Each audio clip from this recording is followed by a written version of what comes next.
बच्चों Henry law हम लोगों ने पढ़ा था, उस पर हम लोग कुछ सवाल करेंगे फटाफट।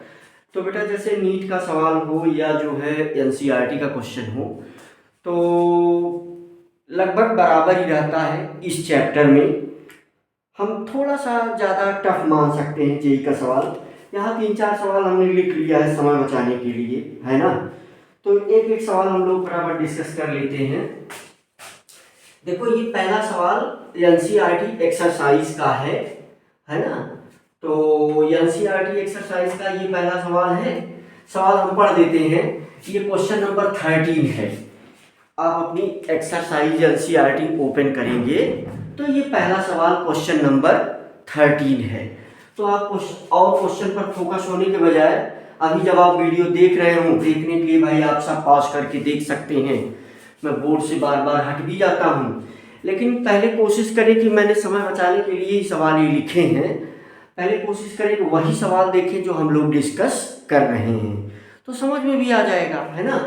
तो जैसे देखो पहला सवाल ये है बच्चों कि the partial pressure of C2H6 मतलब इथेन, C2H6 का मतलब इथेन ओवर ए सॉल्यूशन कंटेनिंग, है ना, containing 6.56 into 10⁻³ gram of C2H6 ethane is 1 बार, है ना। इफ द solution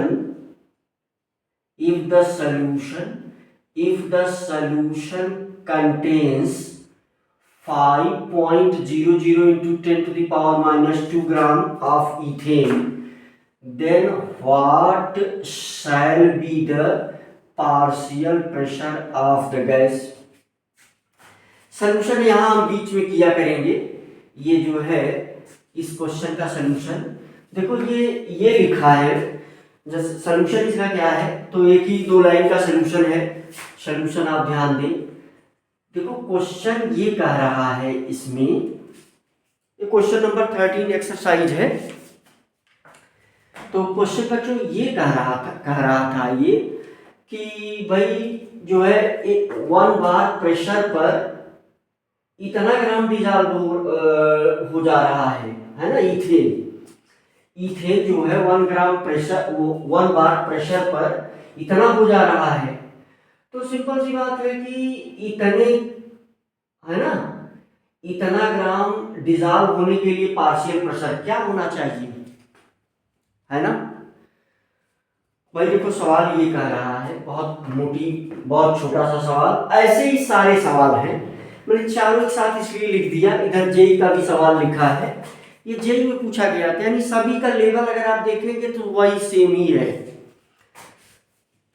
सवाल ये कह रहा है कि 1 बार प्रेशर पर इथेन इतना डिजॉल्व हो जाता है और 5.56 इंटू 10⁻³ ग्राम, तो 5.00 इंटू 10⁻² ग्राम डिजॉल्व होने के लिए पार्शियल प्रेशर कितना होना चाहिए।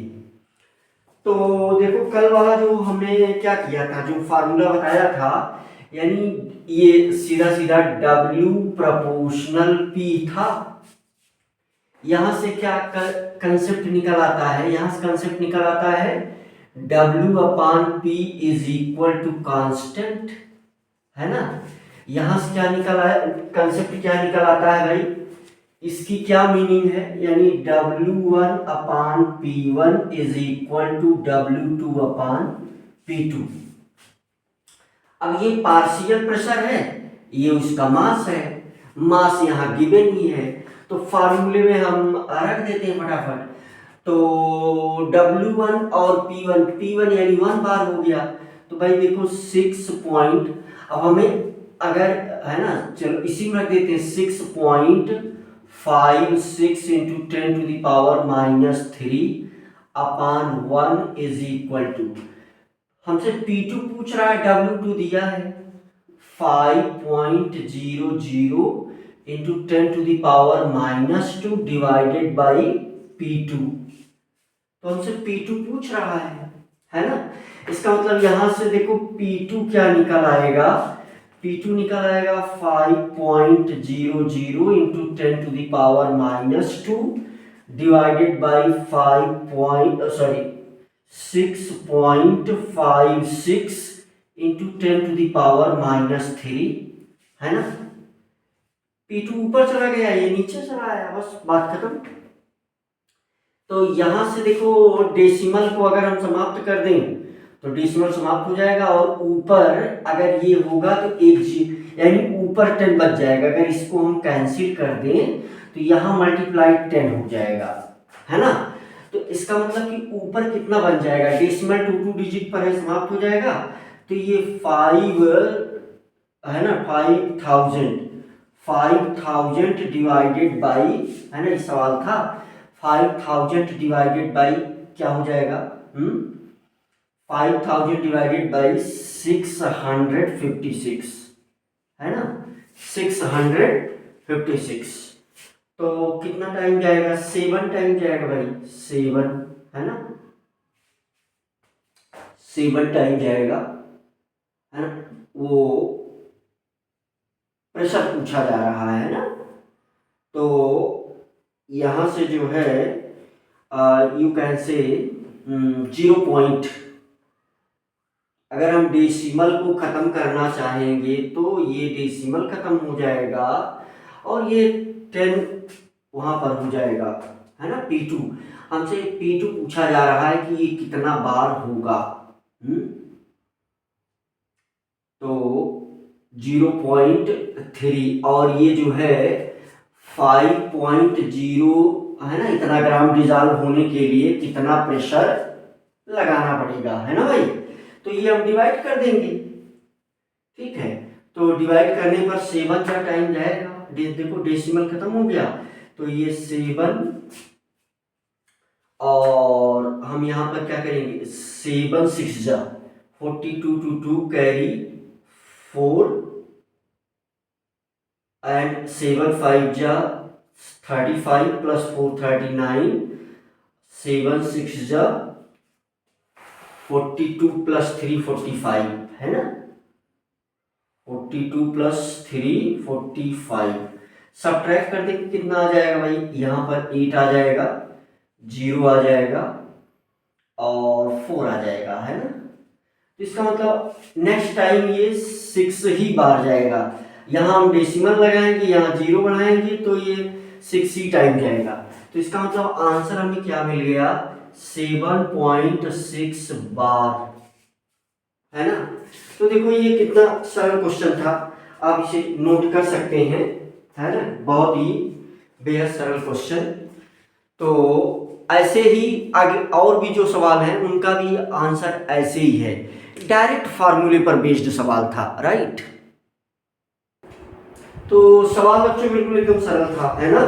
देखो ये जो है ये क्वांटिटी थी W1, ये क्वांटिटी थी क्या W1, और ये वाली क्वांटिटी है भाई W2, ये वाली क्वांटिटी क्या है P1 है, और P2 ही हमसे पूछ रहा था, P2 is equal to what. तो ये P2 हमने जो है कैलकुलेट कर लिया, आसानी से आप देख सकते हैं। तो सिंपल क्वेश्चंस बनते हैं, कुछ डायरेक्ट फार्मूला, कुछ इधर उधर जो है गुणा भाग कर लेना है, इससे ज़्यादा इसमें कुछ है नहीं, है ना। तो ये जो है अगर आप देखेंगे तो इंटेक्स्ट एनसीईआरटी इंटेक्स्ट का ये छठा और 7वां क्वेश्चन है, ये इंटेक्स्ट का छठा क्वेश्चन है और ये 7वां क्वेश्चन है। अब जो है जैसे अगर पहला चैप्टर सॉल्यूशन दिया गया होगा किसी एनसीईआरटी में तो 1.6 होगा ये, है ना, इंटेक्स्ट का है। तो चलो दूसरा सवाल देख लेते हैं, फटाका इसको मिटा देते हैं, है ना। तो दूसरा सवाल भाई कैसे सॉल्व होगा, देखो दूसरा सवाल कैसे सॉल्व होगा, है ना। तो देखो यहाँ पर सवाल को हम पढ़ते हैं। सवाल क्या है बच्चों, H2S ए टॉक्सिक गैस, है ना, H2S a toxic gas with रॉटन egg like smell है ना, is used for the qualitative analysis, है ना। H2S, a toxic gas with rotten egg-like smell, is used for qualitative analysis. तो H2S gas है जो जहरीली गैस है, H2S एक जहरीली gas with रॉटन egg like smell, सड़े हुए अंडे के समान इसकी महक है, is used for the qualitative analysis, जो क्वालिटेटिव एनालिसिस के लिए यूज हुई है। If the solubility of H2S in water at STP, है ना, STP का मतलब 1 बार प्रेशर, है ना, तो यहाँ पर ये लिख दिया जाएगा, STP का मतलब 1.01 ऐसे करके होता है, तो हम उसको 1 बार ही कंसीडर कर लेते हैं, ठीक भाई। तो you can say simply this यम, यानी मोलरिटी गिवन है, मोलरिटी का मतलब मोल पर केजी। अब ये कह रहा है कैलकुलेट हेनरी कांस्टेंट, डायरेक्ट फार्मूले पर सवाल ये भी है भाई। देखो तो जैसे क्या मीनिंग क्या है इसकी कि सॉल्यूशन, देखो सॉल्यूशन हमने कल फार्मूला क्या पढ़ा था, you can say P is equal to KH into X, है ना। यहाँ से KH हमसे पूछ रहा है, तो KH is equal to P upon X, और ये जो है H2S के लिए है तो x H2S, यानी मोल फ्रैक्शन ऑफ H2S। क्या लिखा है ये क्वांटिटी क्या लिखेगी बच्चों, मोल फ्रैक्शन ऑफ H2S, है ना। तो कैसे सॉल्व होगा ये, तो हमें जो है मोलरिटी दी गई है H2S की, यहां से देखिए आप, हमें क्या दी गई, मोलरिटी दी गई, तो यानी ये क्वांटिटी जो गिवन है 0.195 यम, इससे क्या सेंस है कि इस लाइन का क्या सेंस है, इसका ये सेंस है कि 0.195 मोल H2S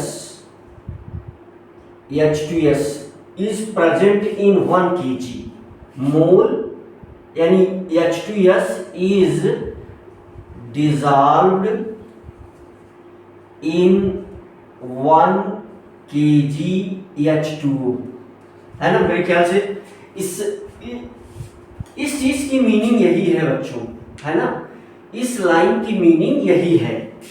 तो इसका मतलब हमें इसका मोल पता चली गया, तो यानी XH2O कैसे निकलेगा, सल्यूट है तो XH2O, देखो P तो जो है हमें गिवन ही है, देखो P की वैल्यू कितनी दी गई है 1, XH2O निकल जाए, KH निकल जाएगा, तो XH2S इक्वल टू, है ना, XH2S यानी H2S का मोल फ्रैक्शन, H2S का मोल फ्रैक्शन क्या होगा NH2S, और अगर सॉल्यूशन में यानी पानी में है तो ये हो जाएगा NH2S प्लस NH2O। तो देखो NH2O कभी भी 1 kg के लिए हमें निकालना है, देखो N जो है, N क्या होगा, NH2O क्या होगा, NH2O is equal to 1 kg में मतलब 1000 ग्राम, और H2O का मोलर मास 18, तो ये तो बच्चों को याद रहता है 55.55, ठीक है भाई। तो इसको हम डिवाइड कर देंगे तो ये तो याद रहता है। अब देखो सिंपल सी बात है कि अगर इसकी मोलरिटी इतना मोल ये प्रेजेंट है H2S, तो इसका मतलब इसके रिस्पेक्ट में ये वाली वैल्यू बहुत कम है ना। तो यहाँ अगर हम ऐसा कुछ लिखें, देखो NH2O निकल गया, तो इसके रिस्पेक्ट में ये वैल्यू बहुत कम है। इसका मतलब यहाँ से देखो अगर हम ऐसा लिखना चाहें, है ना, अगर मान लो ऐसा लिखना चाहें, तो ये NH2S is very very less than NH2O, इसको हम नीचे छोड़ देंगे, यानी हमें क्या चाहिए XH2S, तो ये क्या हो जाएगा 0.0195 अपान 55.5 55.5। अब हम डिवाइड कर लेंगे डायरेक्ट, है ना। कैसे डिवाइड करेंगे भाई, ऊपर वाला जब हम पूरा डेसिमल खत्म करेंगे तो ये क्या हो जाएगा, हम पावर में ही कन्वर्ट होते हैं, तो ये सिंपल सी बात है कि ये हो जाएगा देखो 195, देखो 195 इंटू 10⁻³ है ना, 195 इंटू 10⁻³ ऊपर वाली क्वांटिटी हो गई, और नीचे अब बचा कितना 55.5। ठीक है भाई।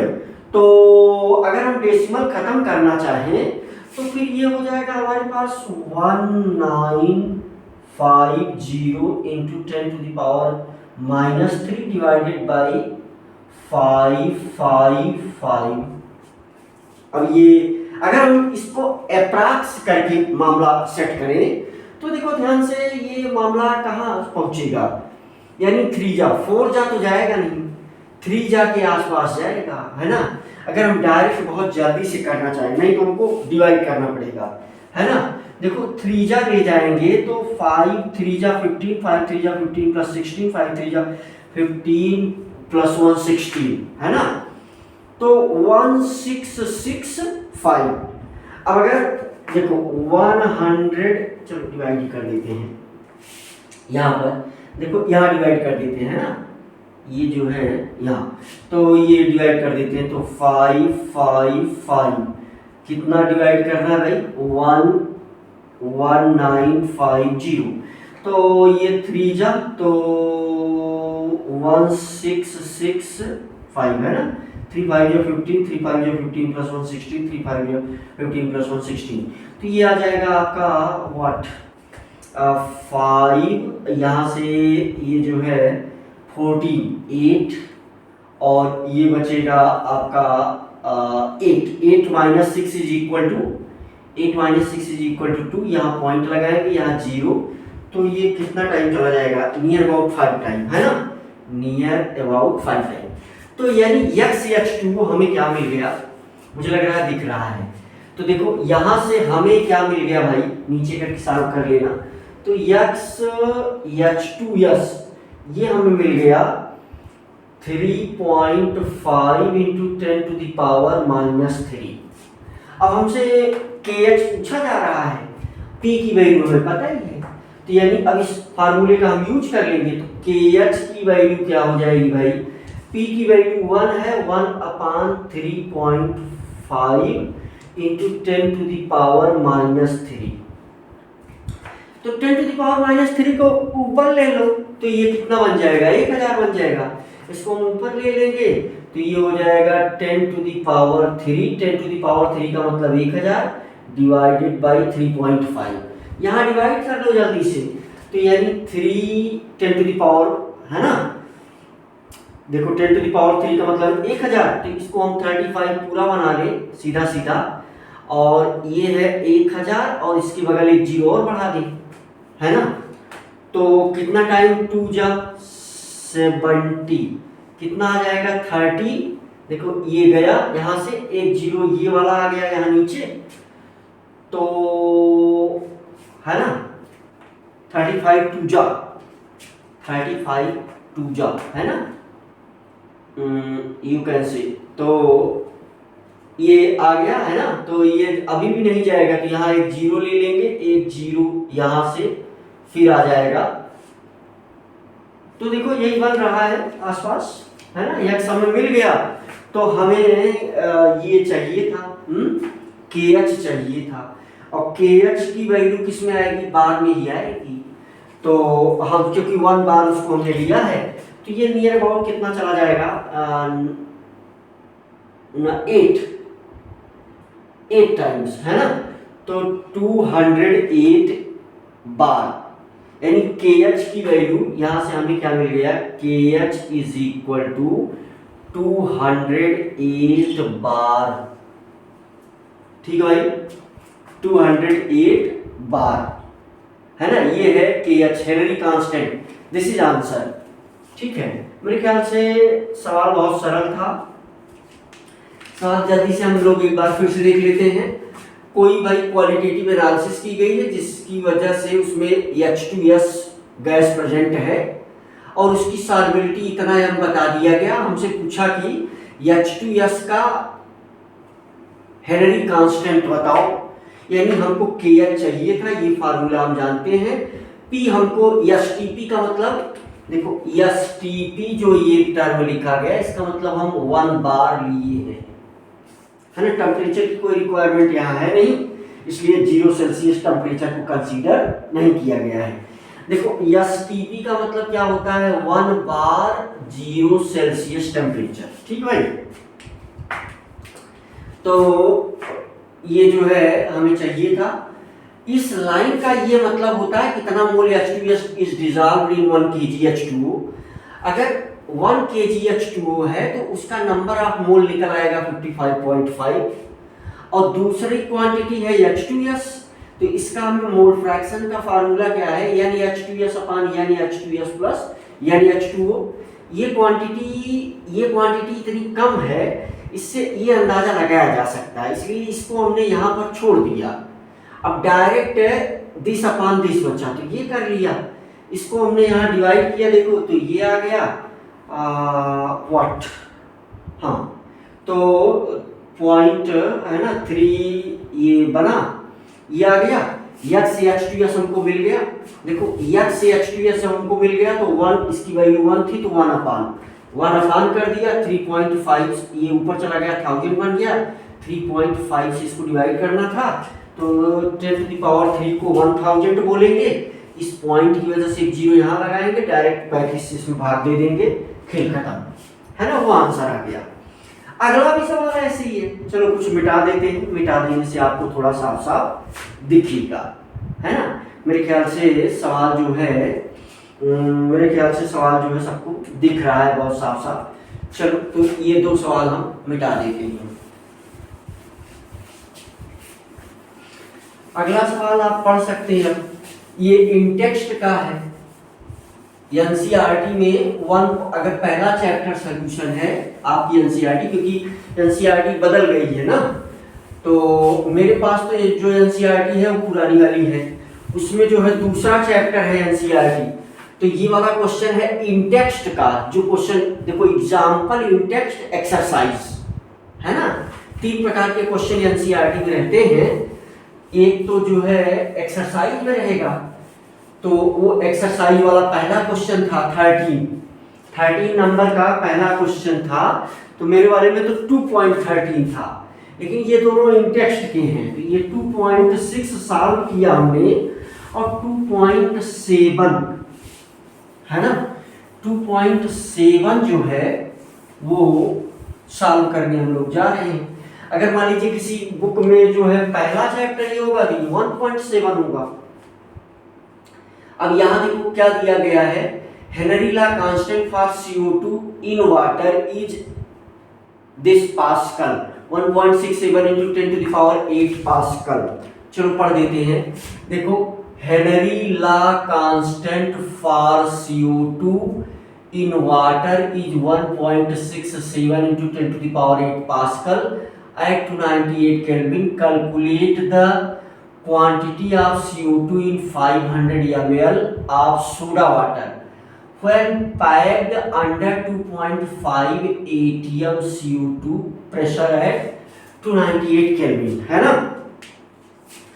तो हमसे ये क्या पूछ रहा है, हमसे ये पूछ रहा है कि CO2 की क्वांटिटी बता दो, CO2 की क्वांटिटी बता दो। हेनरी लॉ कांस्टेंट KH दिया गया है ना। तो डायरेक्ट सॉल्यूशन देखो, सॉल्यूशन कैसे चलेंगे हम, यहाँ ध्यान दो, सॉल्यूशन तो उसका क्वेश्चन KH दिया गया, देखो KH क्या दिया गया है भाई, KH दिया गया है 1.67 × 10⁸ पास्कल। अच्छा प्रेशर भी दिया गया है, P भी दिया गया है, तो P दिया गया है 2.5 ATM। अच्छा, ये बराबर हो जाएगा 2.5 इंटू 10⁵ पास्कल, है ना, क्योंकि 1 पास्कल को वही हम लगभग 10⁵ ही ले लेते हैं। ठीक भाई। और हम जो है इससे H2O निकाल सकते हैं।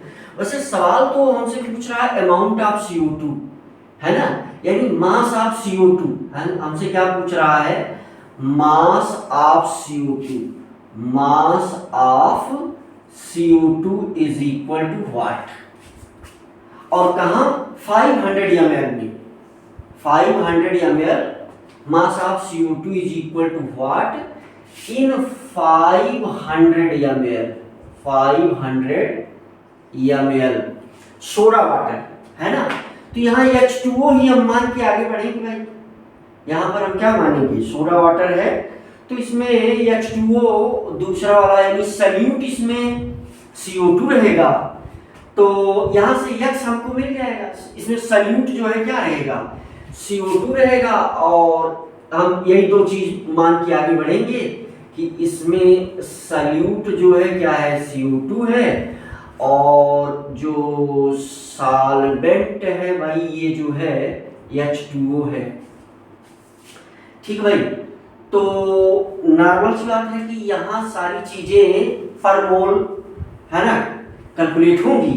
तो हम जो है क्या कर सकते हैं, यहाँ से सवाल को कैसे सॉल्व करेंगे, सवाल को हम यानी direct P is equal to KH into X, ये बात हम जानते हैं। अब X क्या है, X CO2 है, ये है ना, X CO2 है, तो X CO2 यहाँ से निकाल लेंगे क्योंकि दोनों वैल्यूज दी गई हैं। तो X CO2 क्या हो जाएगा, P/KH। तो P क्या है हमारे पास, P गिवन है भाई, P कितना गिवन है, 2.5 इंटू 10⁵ डिवाइडेड बाई 1.67 इंटू 10⁸।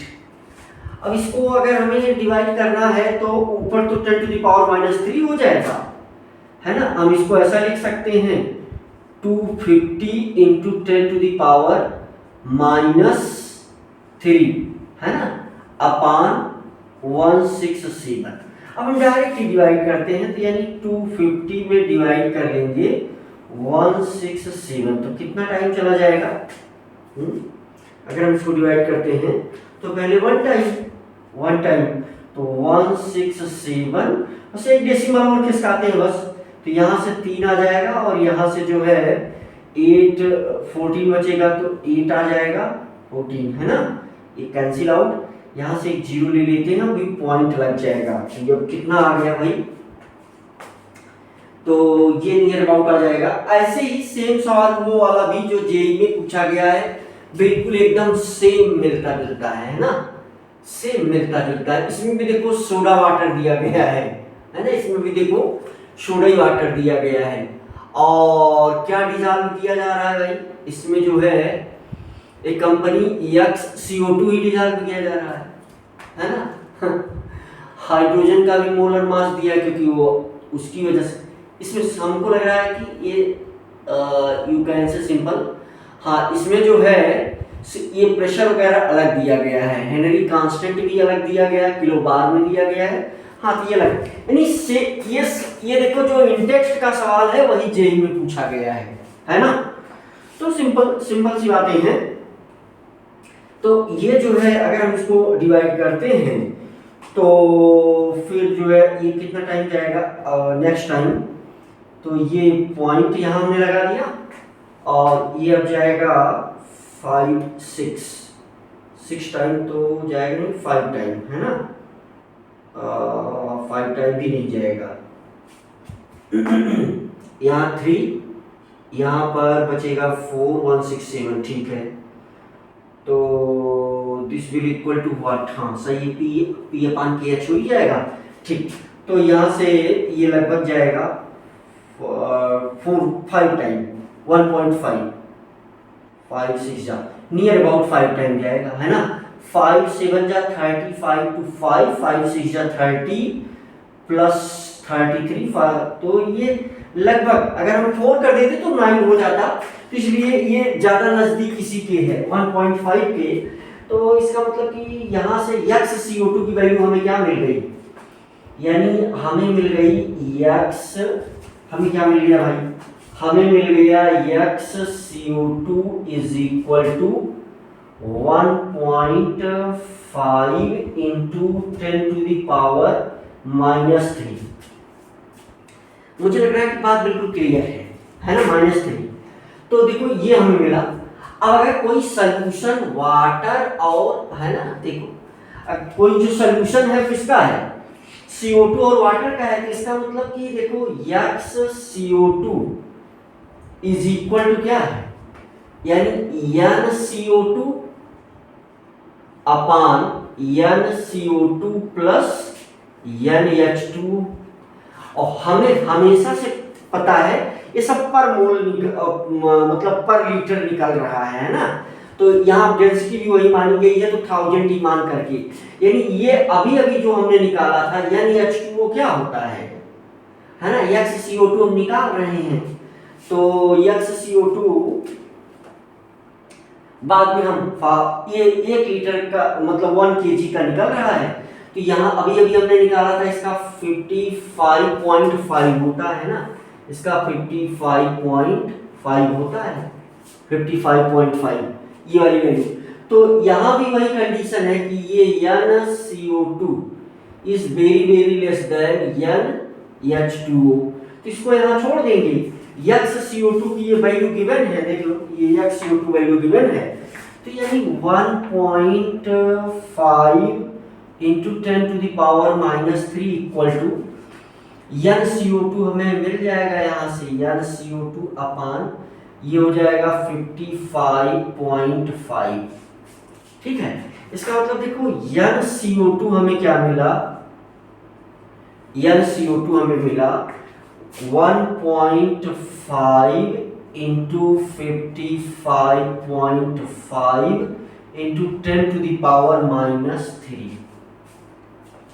ठीक भाई, तो यहां से जो है हम कैलकुलेट कर लेंगे इजीली, इससे इसमें मल्टीप्लाई कर दोगे तो कितना आ जाएगा, 15 5 जा 75 है ना, 5 7 15 5 जा 75 प्लस 7 है ना, a प्लस 7 15 5 जा 75 प्लस 7 82 to 2 कैरी 8 15 5 जा 75 प्लस 8 83 है ना, कितना आ जाएगा 83, 15 5 जा 75 प्लस 8 83, 75 प्लस 8 83 हो गया। ठीक है, 2 पॉइंट पर यहाँ डेसिमल हो जाएगा, 1 2 2 पर डेसिमल।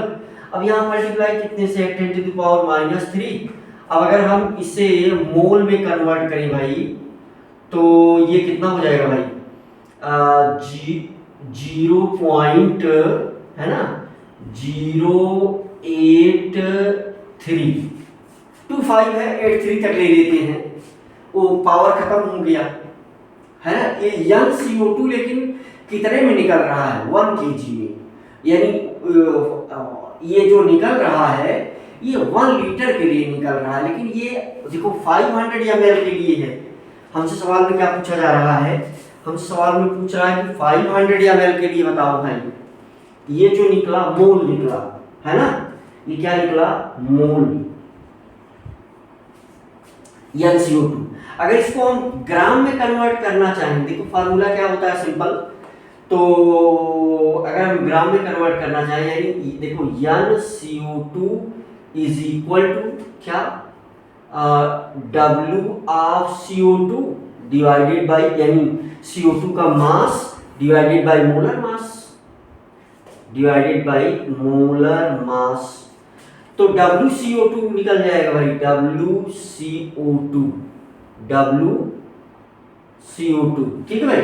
तो WCO2 का मतलब ये हो जाएगा 0.083।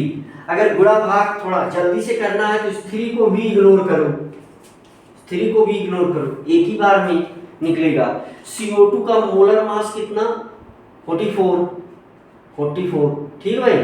तो यहां से मल्टीप्लाई करो, 8 से मल्टीप्लाई कर दो, 8 4 जा 32, 2 2 कैरी 3, 8 4 जा 32, 35, ठीक भाई, है ना। तो 35.352 कितने कितने पॉइंट पर डेसिमल? यहाँ डेसिमल लगेगा, ठीक है ना, 3.52। लेकिन ये कितने में है? 1 लीटर में निकला। 1 लीटर में अगर इतना ग्राम CO2 है, और ये किसमें आ रहा है? ग्राम में। 1 लीटर में अगर इतना ग्राम CO2 है तो 500 ml का मतलब आधा, 500 ml में, तो इसका आधा हो जाएगा।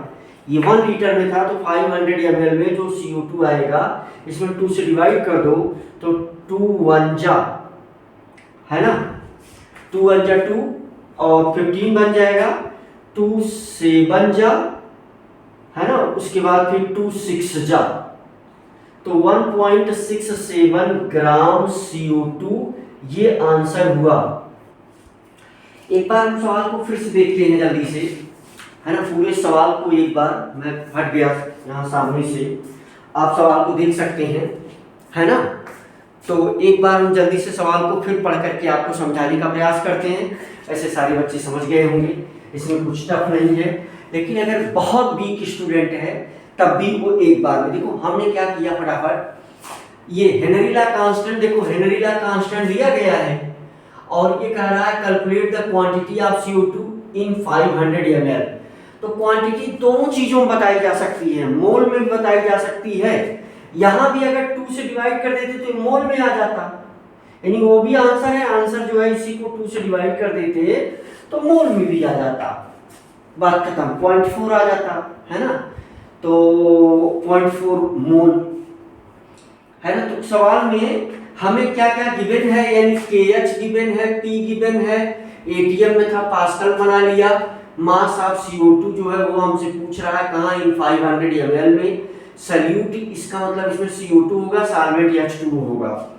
ये फार्मूला कल हम लोगों ने पढ़ा, यहाँ X CO2 हमको मिल गया, है ना, P से इसमें डिवाइड किया, डिवाइड करने पर X CO2 इतना आया।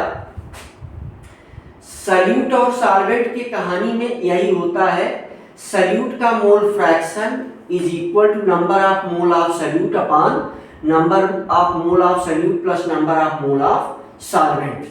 तो ये कैसे आया, 1000 में 18 से डिवाइड करके पिछले सवाल में किया था। ये सब बच्चों को याद रहता है कि जो H2O का नंबर ऑफ मोल है 55.5 1000 ml में होता है। यहाँ से NCO2 देखो, ये जो है NCO2 बहुत कम है, NH2O के रिस्पेक्ट में छोड़ दिया गया, NCO2 यहाँ से निकाल लिया गया, ये लगभग इतना मोल आया। इस मोल को हम ग्राम में कन्वर्ट करना चाहते थे तो ये फार्मूला होता है, number of mole is equal to given mass upon molar mass. Molar mass से नंबर ऑफ मोल में मल्टीप्लाई कर दिया गया, ये आ गया।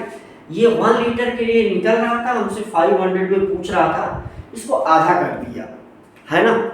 तो फिर बहुत ही सरल क्वेश्चन था ये, और आपके सामने हो गया ये, है ना। अगला भी सवाल सेम वैसे ही, जे का अगला भी सवाल, है ना। तो सवाल को आप जो है कर सकते हैं, देख सकते हैं, बहुत ही इजी। और अगला सवाल भी हम लोग जल्दी से कर लेते हैं, ठीक है। मिटा दें, चलो इसको मिटा दिया भाई, मिटा दिया। अगला सवाल देख लेते हैं। अगला सवाल देख लो। अगला सवाल ये है बच्चों, सेम मुझे लग रहा है, ऐसे ही कुछ थोड़ा सा इधर उधर, है ना, बस बैलूज का डिफरेंस है, बाकी सारी प्रक्रिया क्या है, सेम है। अब हम ये मान करके चल रहे हैं कि जो सॉल्यूशन चैप्टर का जो मोलरिटी, मोल फ्रैक्शन, ये सब में बिल्कुल आपको महारत हासिल है। तो ये जो चीजें मैं लिख रहा हूँ, यानी मोलरिटी, अब ये सब जो पहले वाले लेक्चर हैं, यानी पहले वाला जो लेक्चर हमें है सोल्यूशन का, वो आपको बहुत ही ज़्यादा क्लियर है, मैं यही मान के यहाँ पर इन सवालों को कर रहा हूँ। तो फिर सरल भी है, बहुत ही सरल है। बच्चे तो इससे बहुत ज़्यादा कठिन कठिन सवाल बहुत हलवा मान करके कर देते हैं, है ना। तो चलो देखो बेटा का, तो यहाँ भी वही कहानी है, क्या है, एक company deserve x amount of CO2, फिर वही अमाउंट ही बात, यानी अमाउंट ही पूछ रहा है, एट 298 केल्विन इन 1 लीटर वाटर। अब की बार 1 लीटर पूछ रहा है तो कुछ करना नहीं होगा, ये देखो अमाउंट ही पूछ रहा है, CO2 का अमाउंट बता दो, और दो चीजें दिया ही है, और ये 24 जनवरी 2022 शिफ्ट 2 का सवाल है, जेई का सवाल है ना। ये किसमें पूछा गया भाई, ये जेई में सवाल पूछा गया, यानी ये इस लेवल का सवाल नीट में भी आ सकता है। हम ऐसा थोड़ी कह सकते हैं कि जेई का इस पर नाम लिखा हुआ है, सिर्फ जेई पूछा जाएगा और नीट में नहीं पूछा जाएगा, तो ये नीट में भी पूछा जा सकता है ना। तो फिर से वही कहानी बनेगी, यानी KH दिया है हमको और प्रेशर भी दिया है, तो x CO2 मिल जाएगा, सेम सवाल है मेरे ख्याल से। मैंने अच्छा 10 टू द पावर 3 में दिया गया है, नियरेस्ट इंटीजर में आंसर लिखना है, तो पिछला सवाल एकदम कॉपी है भाई। देखो NCERT के इंटेक्स्ट में वो सवाल है जैसा सवाल पूछा जा सकता है, कहाँ, जी मैंने सवाल देखा 3-4 तो फटाफट लिख लिया, है ना। और देखो फिर से वही कहानी, सोल्यूशन। तो सोल्यूशन में हमें सोल्यूशन देखो, तो सोल्यूशन में हम आपको समझाने के लिए फटाफट लिख भी लेते हैं। देखो P की वैल्यू दी गई है 0.835 बार, ठीक भाई, और KH की वैल्यू दी गई है 1.67 किलो बार, है ना। किलो बार को बार में बदल लेंगे भाई, किलो बार को हम क्या करेंगे, 1000 से गुणा कर देंगे, चलो 1000 1.67 इंटू 10 टू द पावर 3 बार, क्योंकि ऊपर वाला बार है तो वो भी। अब x CO2 निकाल दो, बाकी सारी प्रोसेस सेम है, यानी देखो फार्मूला क्या है, P is equal to KH into x CO2, mole fraction of CO2। तो यहां से x CO2 सेम सवाल है यार। अब आगे सॉल्व करने का मन तो नहीं कर रहा है, कर लोगे, छोड़ दे, कर लोगे, अच्छा चलो कर देते हैं, कर ही देते हैं, सेम है। लेकिन अब मैं पढ़ती ही चला गया, अगर सेम जानता होगा था तो ये सवाल बीच वाला ना ही लिखता, बता देता भाई ऐसा ही सवाल जो है टेक्स्ट में है। 4-5 सवाल देखा, एक साथ लिख लिया, चलो अच्छा देख लो बराबर। तो x CO2 का क्या मतलब हुआ, x CO2 का मतलब हुआ कि सिंपल सी बात P अपान KH, है ना। तो P की वैल्यू दी गई है, देख लो ऊपर कितना दिया गया है, 0.835 divided by 1.67 into 10 to the power 3, ठीक है।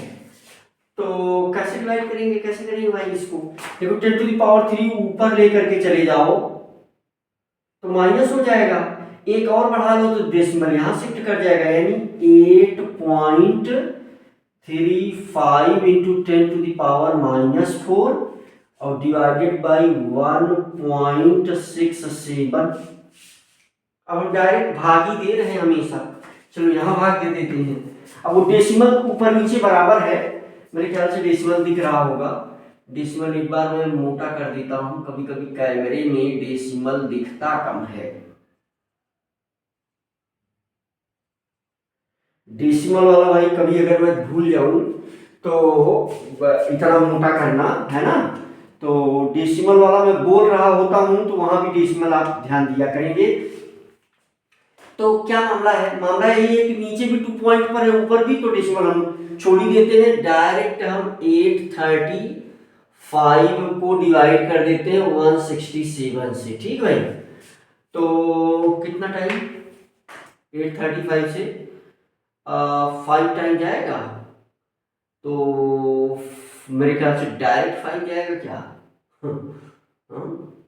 डायरेक्ट 5 जाएगा, 8.35 दिया है इसमें तो डायरेक्ट 5 जाएगा। इसका मतलब कि ये आ गया 5, 5 7 जा है ना, डायरेक्ट 5 गया, 5 7 जा 35 टू 5 कैरी 3, 5 6 जा हाँ तो 33, 5 1 जा 5 प्लस 3 डायरेक्ट 5 गया। ठीक है, तो ये कितना आ गया 5 into 10 to the power minus 4, 5 into 10 to the power minus 4 है ना, ये XCO2 निकला। अब हमारे पास क्या फार्मूला होता है भाई, देखो मोल फ्रैक्शन ऑफ सॉल्यूट जो है, ये सब लिखना आवश्यक नहीं लग रहा है, आप जानते हो। चलो, तो XCO2 इज इक्वल टू क्या होगा, XCO2 इज इक्वल टू फिर से वही NCO2 अपान NCO2 प्लस NH2।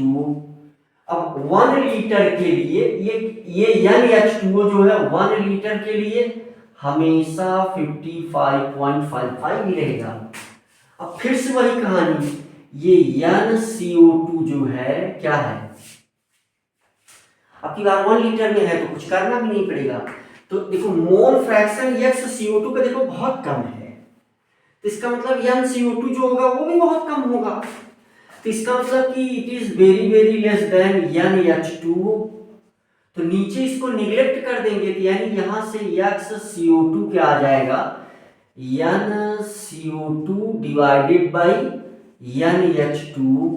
देखो XCO2 की वैल्यू ये गिवन है, तो यहां से मिल जाएगा 5 into 10 to the power minus 4 equal to NCO2 हमें निकालना है, NCO2 यानी number of mole of CO2 upon NH2O 55.55 ये गिवन है। सीधा सीधा यहां से NCO2 जो निकल आएगा भाई, तो कितना निकल आएगा भाई, देख लो NCO2 जो निकल आएगा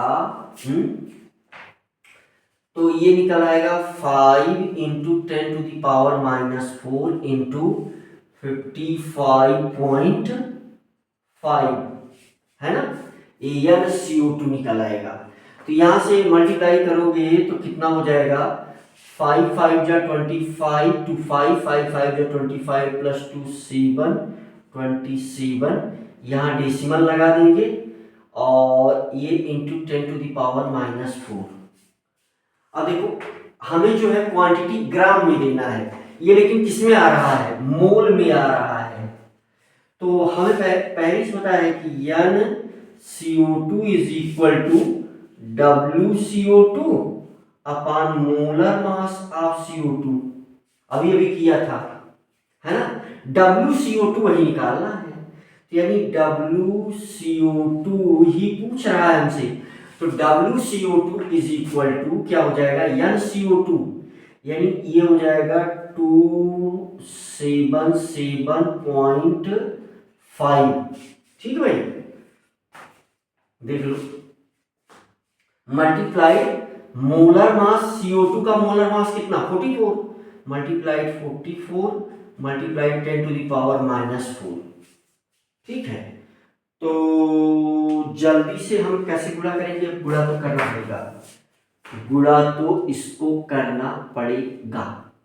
ठीक है भाई, तो यही जो निकलेगा, तो यहाँ नियरेस्ट इंटीजर में है, तो जल्दी से गुणा करने का रास्ता क्या है कि गुणा करना पड़ेगा बेटा, गुणा करना पड़ेगा जल्दी से। यहाँ जैसे 277.5 मल्टीप्लाइड 44 है ना, तो 4 पंचे 20 जीरो, 4 सत्ते 28 2 30 जीरो, 4 सत्ते 28 3 31 4 दूना 8 3 11। ठीक है भाई, फिर यही आ जाएगा, तो कितना हो गया 1 1 है ना, 1 1 1, फिर ये 2 जीरो जोड़ दो फटाका, तो 0 0। ठीक है भाई, 0 0 1 2 2 1। ठीक है भाई, तो यहाँ क्या लगा देंगे, डेसिमल लगा देंगे। ठीक है, तो ये कितना आ गया, हमसे वही WCO2 पूछ रहा है, हमसे क्या पूछ रहा है, तो ये आ गया WCO2 इक्वल टू, तो ये भाई आ गया 1.0 इंटू 10⁻⁻⁴। अब अगर हम डेसिमल उधर शिफ्ट करेंगे तो ये यहाँ, और देखो -3 में पूछा भी है, तो ये हो जाएगा 1221, है ना, 1221 इंटू 10⁻⁻3। तो देखो -3 पहले से वहां है। ठीक है, तो यही हमको ऐसे लिख देना पड़ता है 1221, यानी 1221, ये आंसर हो गया भाई, है ना। देख लो पिछला वाला सवाल था सेम ऐसे एग्जैक्ट ऐसे सवाल था।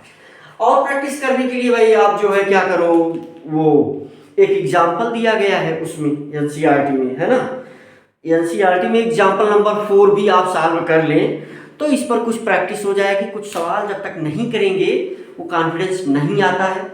मैंने जानबूझ करके स्लो सवाल करने का प्रयास किया है ना, जिससे कि आपको समझ में आए, नहीं तो फिर 4 सवाल 4 ही मिनट में हो जाएगा, है ना, दिमाग तेजी से दौड़ाओगे तो। ठीक भाई।